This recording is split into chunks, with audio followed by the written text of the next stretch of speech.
Hello students, मेरा नाम विनीत पांडे और आप देख रहे हैं 2 पाई क्लासेस। बच्चों, force and laws of motion में हम एस शांत बुक को सॉल्व कर रहे थे। लास्ट वीडियो में हमने पेज नंबर 57 क्वेश्चन नंबर 50 तक सॉल्व किया था। इस वीडियो में हम लेने जा रहे हैं पेज नंबर 57, जो हॉट्स क्वेश्चन यहाँ पर है, question based on high order thinking skills. बहुत अच्छे क्वेश्चन हैं, ठीक है, तो इनको हम सॉल्व करेंगे। बट इसके पहले के क्वेश्चन अगर आपको नहीं मिले तो यूट्यूब पे टाइप करिए एस शांत solution force and laws of motion by 2 pi classes, तो उसका पूरा प्लेलिस्ट आपको मिल जाएगा। और इसके अलावा अगर आपको किसी चैप्टर का एनसीईआरटी एग्जाम्पलर चाहिए तो आप यूट्यूब पे टाइप करिए।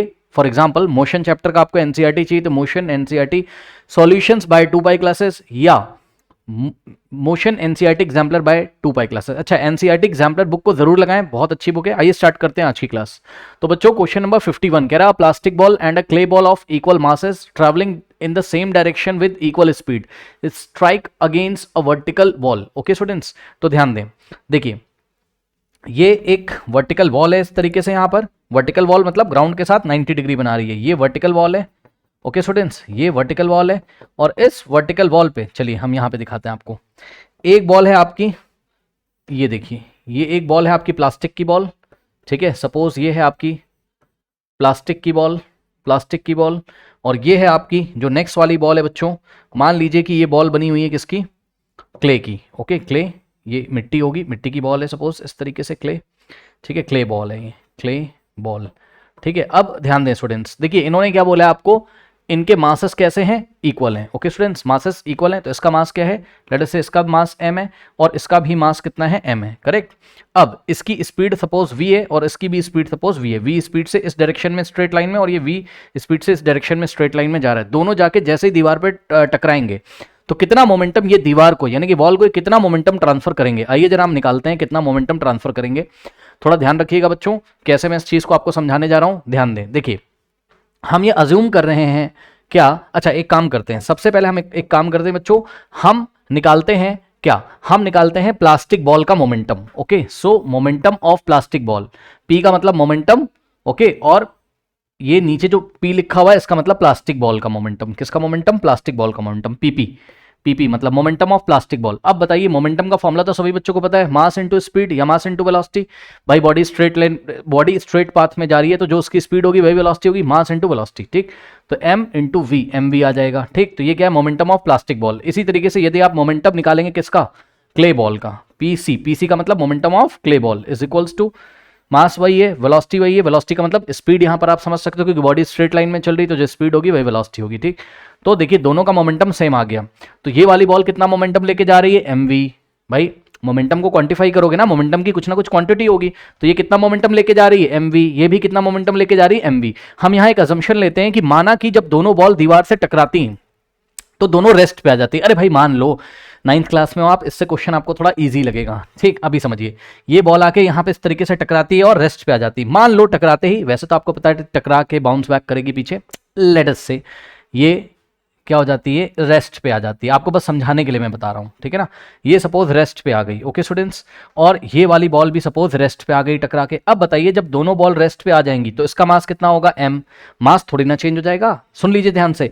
ऐसा थोड़ी ना प्लास्टिक की बॉल आके दीवार से टकरा गई तो प्लास्टिक की बॉल ने बोला भैया थोड़ा सा मास मेरा तुम ले लो, दीवार को क्या प्लास्टिक के बॉल के पार्टिकल्स निकल के, क्या प्लास्टिक के बॉल के जो मॉलिक्यूल्स हैं या प्लास्टिक के बॉल के जो पार्टिकल्स हैं वो निकल के दीवार में जाके लग गए, क्या नहीं, यानी कि मास ट्रांसफर नहीं हुआ है। ध्यान से सुन लो, मास ट्रांसफर नहीं हुआ है। इसी तरीके से क्ले की जो बॉल है, ठीक है, इसका भी कोई पार्टिकल जाके दीवार में नहीं, हाँ कुछ पार्टिकल क्ले के लग गए होंगे, उसको आप इग्नोर कर दो, उसके मास बहुत कम होंगे। क्ले की बॉल ने भी अपना ऐसा तो नहीं कि मास ट्रांसफर कर दिया है, तो मास ट्रांसफर नहीं हुआ है दीवार को। मेरी बात ध्यान से सुनिएगा, ठीक।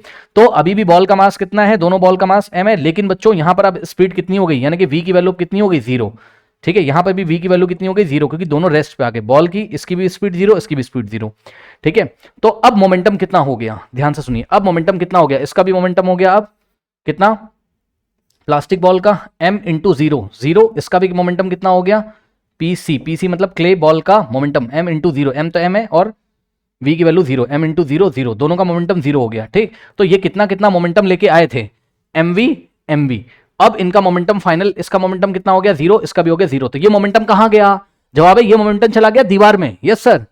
तो बताइए फर्स्ट वाली बॉल ने कितना मोमेंटम ट्रांसफर किया? तो जवाब है पहले इसके पास मोमेंटम कितना था, ध्यान दे बच्चे, पहले इसके पास मोमेंटम था mv, अब हो गया 0, तो कितना ट्रांसफर हुआ? mv से 0 हो गया, तो कितना मोमेंटम ट्रांसफर हुआ? उसकी न्यूमेरिकल वैल्यू क्या है? mv। भाई मान लो mv की वैल्यू 5 थी, अब 5 से 0 हो गया, तो कितने का चेंज आया? 5 का। भाई 5 माइनस 0 5 का चेंज आया, तो 5 मोमेंटम ट्रांसफर हो गया बॉल को। ठीक, इसी तरीके से नेक्स्ट वाला देखिए, इसका भी m इंटू वी कितना रहा होगा? 5। अरे अज्यूम कर रहा हूं भाई, मास इसका कुछ ना कुछ ऐसा है, स्पीड कुछ ना कुछ ऐसे ही, मल्टीप्लाई करके 5 आ रहा है, दोनों का सेम था। तो 5 से इसका भी कितना हो गया? 0। तो इसने भी कितना मोमेंटम ट्रांसफर कर दिया? 5। किसको? बॉल को। तो देखा आपने, दोनों बॉल के मास सेम थे, दोनों बॉल की स्पीड सेम थी, इसलिए दोनों बॉल ने, क्योंकि मोमेंटम किस पे डिपेंड करता है? मोमेंटम डिपेंड करता है मास और स्पीड पे। ठीक, तो या मास और वेलोसिटी पे, दोनों का मास और वेलोसिटी सेम था, इसलिए दोनों बॉल ने सेम मोमेंटम दीवार को ट्रांसफर किया। अब थोड़ा सा फील यहां पे आप ले लीजिए।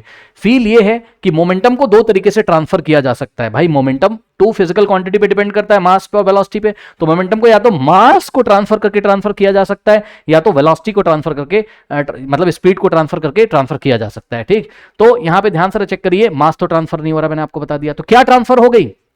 स्पीड ट्रांसफर हो गई, यानी कि इसकी स्पीड इस बॉल में चली गई और इसकी स्पीड इस वॉल में चली गई। अब थोड़ा और फील करिएगा, तो वॉल चलने क्यों नहीं लगी? स्पीड के जाने का मतलब है कि आप अगले चैप्टर में पढ़ोगे काइनेटिक एनर्जी। ये देखिए, ये देखिए, हाफ एम वी स्क्वायर, ये फॉर्मुला होता है काइनेटिक एनर्जी का। ठीक है, v के ट्रांसफर होने का मतलब है कि काइनेटिक एनर्जी ट्रांसफर हो रही, इस बॉल की इस दीवार में, इस बॉल की इस दीवार में, v के ट्रांसफर होने का ये मतलब है। ठीक है ना, तो मोमेंटम ट्रांसफर हुआ, मास तो नहीं ट्रांसफर हुआ, ये स्पीड ट्रांसफर हो गई। स्पीड ट्रांसफर हो गई यानी कि बॉल की जो काइनेटिक एनर्जी थी, दोनों बॉल की दीवार में चली गई, दीवार में जाके कहां गई? मॉलिक्यूल्स को मिल गई। लेकिन मॉलिक्यूल्स थोड़ा सा ऐसे अंदर प्रेस हुए होंगे, फिर ऐसे ऐसे वाइब्रेट करके अपनी मीन पोजीशन पे आ गए। वो आपको आंखों से नहीं दिखाई पड़ेगा, वो माइक्रोस्कोपिक लेवल की चीजें।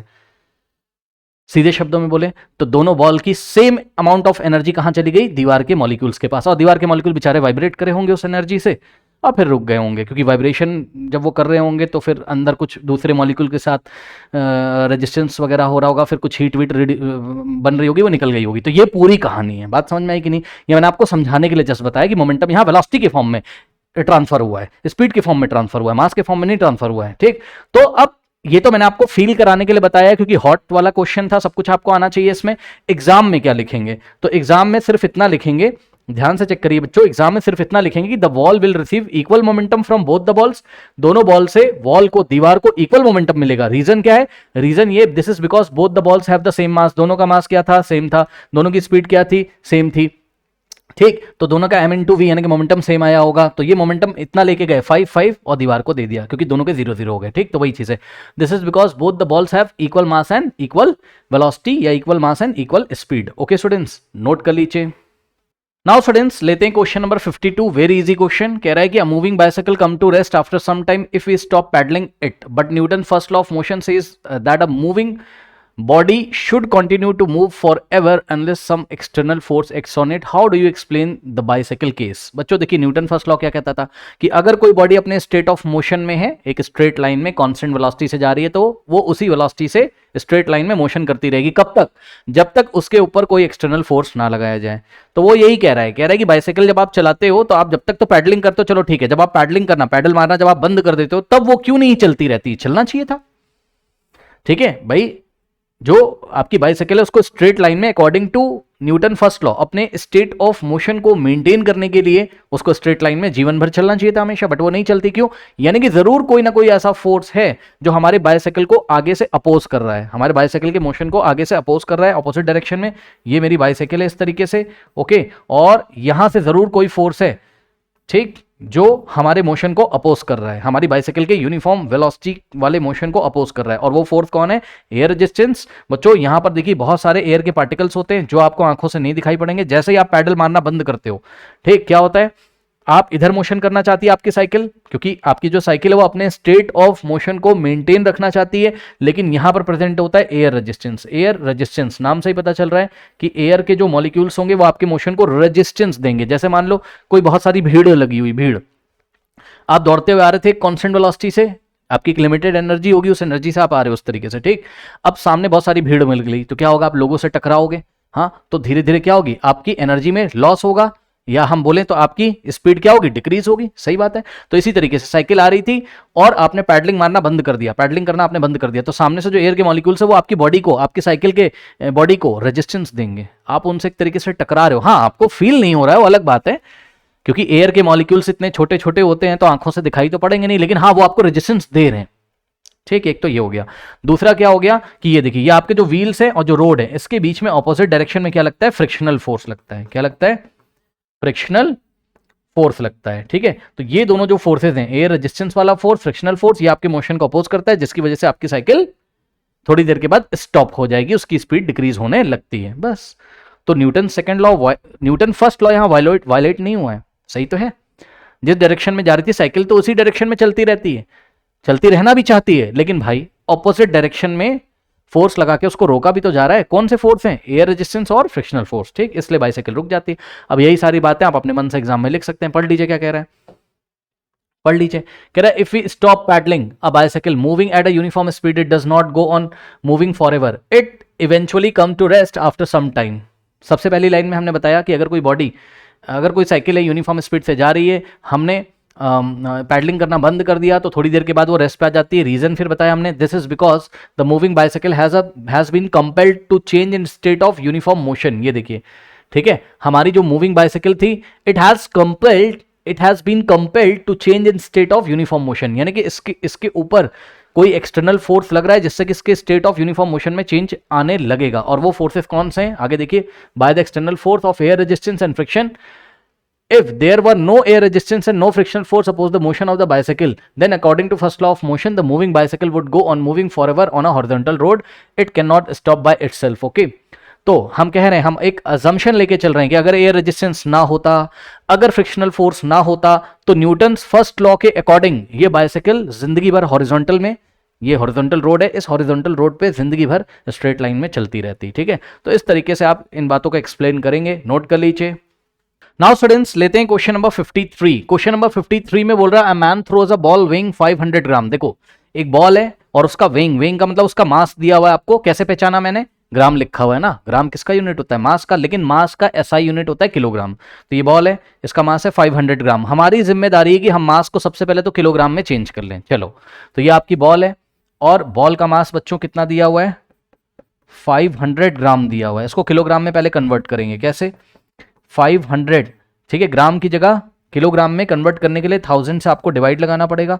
जैसे ही आपने इसको 1000 से डिवाइड लगाया, ये दोनों जीरो कट गए, 5/10 कितना होता है, 0.5 किलोग्राम होता है। तो इस तरीके से बच्चों आपका जो मास है वो कितना आ गया, 0.5 किलोग्राम। ठीक, तो 0.5 किलोग्राम की एक बॉल है, इसको हम ऊपर फेंक रहे हैं, ऊपर की डायरेक्शन में, इस तरीके से 1 2 3 स्टार्ट। ठीक, अब इसके मोशन को देखो, जैसे ही हमने इसको फेंका, इसके पास कुछ ना कुछ तो वेलोसिटी होगी जब फेंका। तो देखिए क्वेश्चन में क्या कह रहा है कि a man throws a ball of weighing 500 gram, मतलब कि 0.5 kilogram, vertically upward with the speed of 10 metre per second. हाँ, तो जब आपने इसको फेंका ऊपर की डायरेक्शन में, ये बॉल है और ऐसे इसको फेंका जब, ठीक, तो यहां पर इसका मास कितना है, जैसे ही आपने इसको थ्रो किया, मास है 0.5 kg। Yes sir. इसकी स्पीड को मैं v से दिखा रहा हूं, स्पीड कितनी है इसकी, 10 मीटर पर सेकंड। अब बताओ, क्या आप बॉल का मोमेंटम नहीं निकाल सकते हैं, बताइए, मास दिया हुआ है, स्पीड भी दी हुई है। ठीक, तो यही उसने पार्ट 1 में आपसे पूछा है, कह रहा है what will the initial momentum. So part 1 का आंसर देखिए, इनिशियल मोमेंटम कितना हो जाएगा, इनिशियल मतलब स्टार्टिंग में, जैसे ही बॉल को आपने ऊपर फेंका। ठीक, तो इनिशियल मोमेंटम जो होगा आपका, फॉर्मूला क्या होता है, मास इंटू स्पीड या मास इंटू वेलोसिटी, क्योंकि मोशन स्ट्रेट लाइन में हो रहा है, तो जो मास है वही वेलोसिटी है, mass sorry I am very sorry, जो स्पीड है वही इसकी क्या है, वेलोसिटी है। ठीक, तो मास कितना है, मास है आपका 0.5 किलोग्राम इंटू वेलोसिटी या स्पीड कितनी है, 10 मीटर पर सेकंड। सॉल्व कर लीजिए, आंसर आ जाएगा। बच्चों ध्यान दें, यहां से पॉइंट हटाया, 10 से 10 चला गया, बचा 5। ठीक है, ओनली 5 और यूनिट में बच रहा है किलोग्राम मीटर पर सेकंड। तो इस तरीके से आप देख सकते हो कि पार्ट 1 का जो आंसर है वो है आपका 5 kilogram metre per second. Okay students, ठीक है, ये चीज हो गई। अब देखिए, इन्होंने पूछा पार्ट 2 में, what would be the momentum at the highest point of its flight. Highest point of its flight का मतलब क्या होता है, ध्यान से चेक करो। अब ये बॉल है मान लो, ठीक, तो इस बॉल को जब हमने फेंका, 1 2 3 स्टार्ट, ठीक, जैसे ये टॉप पे पहुंचेगा तो लौट के वापस नीचे आएगा। तो क्या आपने इसके मोशन को गौर किया, ये जैसे ही टॉप पे पहुंचता है और ऊपर क्यों नहीं जाता है, क्योंकि इसकी वेलोसिटी कितनी हो गई, 0। पल भर के लिए इसकी वेलोसिटी हो जाती है 0, यानी कि जब ये हाईएस्ट पॉइंट पे होगा तब इसकी यहां पर इसकी वेलोसिटी कितनी होगी, 0। इस चीज को आपको नोट करना है ये देखिए बॉल को ऐसे हमने थ्रो किया और ये वाला पॉइंट क्या है, लेट अस से ये एच पॉइंट है, एच का मतलब हाईएस्ट पॉइंट है, और यहाँ पर जो बॉल की स्पीड होगी वो हो जाएगी 0, क्योंकि ये जाता है और पल भर के लिए यहाँ पे रुकता है, स्टॉप करता है, पल भर के लिए रुकता है, तो यहाँ पे इसकी वेलोसिटी कितनी हो गई, 0 हो गई। ठीक, बस अब निकाल लीजिए यहाँ पर, अगर इसकी वेलोसिटी 0 हो गई तो इसका जो पीएफ है, पीएफ मतलब फाइनल मोमेंटम, फॉर्मूला क्या होता है, मास इंटू स्पीड या मास इंटू वेलोसिटी। तो जब ये हाईएस्ट पॉइंट पे होगी तो मास तो इसका नहीं चेंज होगा, यानी कि 0.5 किलोग्राम रहेगा मास। ठीक, लेकिन वेलोसिटी कितनी हो जाएगी, स्पीड कितनी हो जाएगी, 0 मीटर पर सेकंड। अब देखो 0 इंटू समथिंग क्या होता है, 0, तो 0 इंटू 0.5 हो गया 0, तो 0 kilogram metre per second. Okay, तो पार्ट बी का आंसर क्या आ गया, ध्यान से चेक करिए, पार्ट बी का आंसर आ गया, at the maximum height the velocity of the ball is 0। ठीक, मैक्सिमम हाइट पे वेलोसिटी 0 है, ये रीजन है क्या कि it's momentum eight highest point of its flight would be 0। Okay students, highest point पे इसका मोमेंटम कितना होगा, 0। देखो highest point of its flight, it's flights का मतलब जितनी देर वो हवा में रहता है, तो यहां से यहां तक वो हवा में रहता है, ये इसका मैक्सिमम पॉइंट है, यहां पे वेलोसिटी 0 इसलिए मोमेंटम 0। ठीक, तो यही चीज लिखी कि momentum at the highest point of flight would be 0, बल्कि हमको लिखना चाहिए था वुड बी 0, क्या यूनिट भी तो लिख दो ना, 0 किलोग्राम मीटर पर सेकंड, ऐसे करके लिखिए। ओके स्टूडेंट्स, तो ये पार्ट बी का आंसर है, नोट कर लीजिए। Now students, question number 54, a car is moving on a level road. If the driver turns off the engine of the car speed decreases gradually and ultimately it comes to stop. A student says that two forces acts on the car which bring it to a stop. What could these forces be? Which of the two forces contributes more to slow down and stop the car? अब देखिए बच्चों, कह रहे कि कोई car straight line में जा रही है और ड्राइवर ने इंजन ऑफ कर दिया, बस ब्रेक नहीं लगाए ना, ब्रेक नहीं लगाए हैं, बस इंजन ऑफ कर दिया, मतलब अब इंजन अपना प्रोसेस नहीं कर रहा है, इंजन कार को नहीं बढ़ा रहा है, क्या होगा, according to first law of motion, ये अपने यूनिफॉर्म मोशन को मेंटेन रखना चाहती होगी, कार सीधे चलना चाहती होगी, लेकिन दो फोर्स ऐसे होंगे जो इस कार के ऊपर काम कर रहे हैं ऑपोजिट डायरेक्शन में, उसको स्टॉप कर देते हैं। ठीक, ये देखिए ये कार है, कार का इंजन ऑफ कर दिया, अब आपको पता है कि ये कार के मोशन की डायरेक्शन है लेफ्ट से राइट मोशन कर रही है कार। ठीक, अब बताओ, यहाँ पे एयर बहुत सारी प्रेजेंट है, आपको पता है ये एयर है, एयर के मॉलिक्यूल्स हैं, तो एयर के मॉलिक्यूल्स क्या करेंगे, इस कार के मोशन को अपोज करेंगे, जिसको हम क्या बोलते हैं, एयर रेजिस्टेंस। इसको आप इस तरीके से फील कर सकते हो, मान लो आप दौड़ते हुए जा रहे हो, सामने से भीड़ आ गई, भीड़, तो इस भीड़ में लोगों से आप टकराओगे और आपकी स्पीड डिक्रीज हो जाएगी, सही बात है, तो वही यहां पर हो रहा है, कार ऐसे जा रही थी, सामने एयर रेजिस्टेंस आ गया, यानी कि एयर के मॉलिक्यूल्स से कोलिजन होता होगा कार का, जिससे कि कार की स्पीड कम हो जाती। तो एक तो एयर रेजिस्टेंस इसको अपोजिट डायरेक्शन में मिलता है, और दूसरा इस कार के मोशन को अपोज कौन करता है, फ्रिक्शनल फोर्स, इस कार के मोशन को अपोज कौन करता है, फ्रिक्शनल फोर्स। ओके स्टूडेंट्स, ये बात आपको पता है, ये दोनों फोर्स हैं जिसकी वजह से कार स्टॉप हो जाती है। अब इन दोनों में से मजबूत फोर्स कौन सा है, यानी कि कौन सा फोर्स ऐसा है जो ज्यादा कंट्रीब्यूशन करेगा कार को रोकने में, तो जवाब है फ्रिक्शनल फोर्स। ओके, याद रखिएगा, फ्रिक्शनल फोर्स स्पीड को डिक्रीज करने में, कार की स्पीड को डिक्रीज करने में ज्यादा कंट्रीब्यूशन अपना करता है। दोनों ही उसको अपोज कर रहे हैं, दोनों इसकी स्पीड को डिक्रीज करना चाहते हैं, एयर रेजिस्टेंस भी और फ्रिक्शनल फोर्स भी, ज्यादा कौन, तो जवाब है फ्रिक्शनल फोर्स। ओके स्टूडेंट्स, तो ये एक्सपेरिमेंटल रिजल्ट है, इसको आप इसी तरीके से लर्न कर लीजिए। कई किताबों में आपने पढ़ा होगा बच्चों, क्या कई किताबों में आपने पढ़ा होगा कि जो एयर रेजिस्टेंस है उसको नेग्लेक्ट कर दो, एयर रेजिस्टेंस को कई किताबों में नेग्लेक्ट कर देते हैं, जीरो मान लेते हैं, क्योंकि ये एयर रेजिस्टेंस वाला फोर्स बहुत कम होता है रादर देन फ्रिक्शनल फोर्स। तो कौन सा फोर्स बड़ा होगा यहां पर,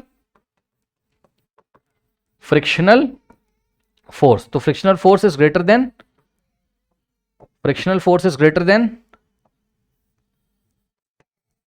air resistance. Okay,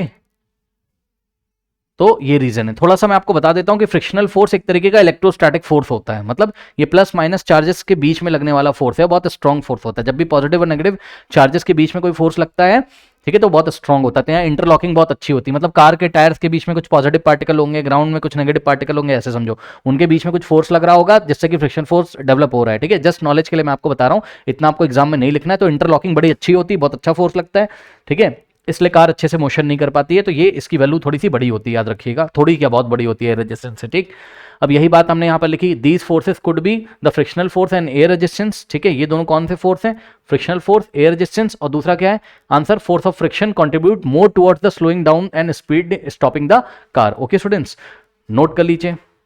now students, लेते हैं क्वेश्चन नंबर 55। ओके, सो इस क्वेश्चन को बताने से पहले मैं आपको बता दूं कि लास्ट के वीडियोस अगर आपने देखे हुए हैं, ठीक है ना, तो लास्ट के वीडियोस अगर आपने देखे हैं तब तो बहुत अच्छी बात है, और नहीं देखे हैं तो मैं आपको बता दूं यहाँ एक जनरल वे में हम बात कर रहे हैं जो हमें एसशान में पढ़ाया गया है। तो देखिए इन्होंने हमसे क्या बोला है, इन्होंने हमसे बोला है, देखिए समझाने से पहले एक बार फिर से बताना चाहता हूं। मान लो ये एक बलून है, ठीक, ये बलून है और बलून पे 5 न्यूटन आपने इधर से लगाया और 5 न्यूटन फोर्स आपने इधर से लगाया, तो बलून को इस तरीके से प्रेस किया आपने। ये इक्वल एंड ऑपोजिट फोर्स है, 2 फोर्सेस हैं। सपोज ये वाला फोर्स F1 है और ये वाला फोर्स F2 है, ठीक। अब इसका नेट फोर्स कितना आ जाएगा, नेट फोर्स यानी कि टोटल फोर्स या रिजल्टेंट फोर्स कितना आ जाएगा, 5 कैंसिल कर दिया, नेट फोर्स कितना आ गया, 0 आ गया, ठीक।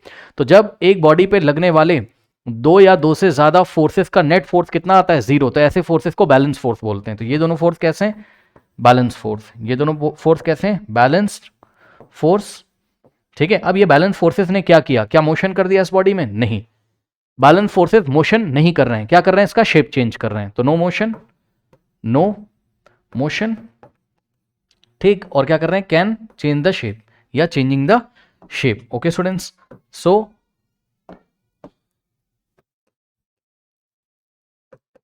चेंजिंग द शेप, आपको पता है कि बलून का शेप चेंज हो जाएगा, स्क्वीज हो जाएगा इस तरीके से, ठीक। ऐसे प्रेस करोगे 5 न्यूटन से। ओके, तो ये देखिए बैलेंस फोर्स ने क्या कर दिया, मोशन नहीं करा पाया और शेप चेंज हो गया। बलून को लेके आप प्रेस करके देख सकते हो, बलून मोशन नहीं करेगा, वहीं पे बेचारा रहेगा अपनी पोजीशन पे। नेट फोर्स क्या आ रहा है, 0 आ रहा है, ठीक। तो ऐसे फोर्सेस जिनका नेट फोर्स 0 आता है उसको हम क्या बोलते हैं, बैलेंस फोर्स। बैलेंस फोर्स ने यहां पर मोशन नहीं किया, क्या किया, शेप चेंज कर दिया, ठीक।